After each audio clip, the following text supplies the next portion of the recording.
everyone! So, nahuman nami og Simba. So, karon amo nang ibalhin si Wanda. Hello, Wanda! Ibalhin na mo si... Hello, Wanda, baby! Down! Amo na ibalhin si Wanda. Iyang kulungan, guys. Look at oh. Guba na gyud kayo iyang kulungan. So, 4 years na ning iyang kulungan. So, amo siyang gipagaman og new cage nga dako kaayo. So, tara yung cage nga dako kayo. Dyan. So, si Wanda, baby. Wanda. So, mo ni ang new cage ni Wanda, baby. Dako kaayo. So, dako kaayo ang cage niya, guys. Tupig pay balay. Dako kaayo.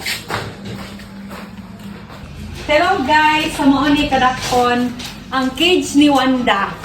So dako jud siya kaayo, sunda ko. Oh, di ba? Dako kaayo ang cage ni Wanda. So pwede na siya magdagandagan. Pwede na si Janjan, si Dada mo puyo dili. Oh my God. Pagkawalan niya ka.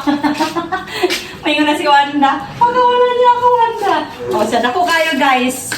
Mo ni ang cage ni Wanda.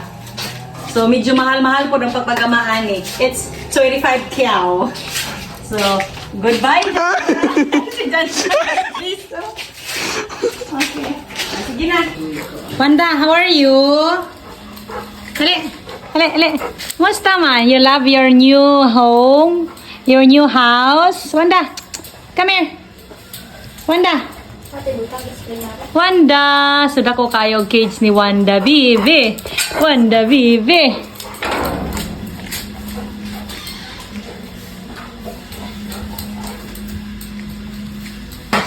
Nasi dadang sa ibabaw sa atok ni cage ni Wanda. Kay nangawat o kapayas. Nangawa. Kay magginataang chicken mi karon. Tutua siya sa silingan nanguha og papaya. Ipadani na sa arakan. Kay kuan ka. Duha. Ay, saraday, sige, go. Yan, salamat sa tagiya. Nitabok man si Jas atong father mo ng ato ana. Di, wala nagluto ka. Naghugas man si Kuya Janjan.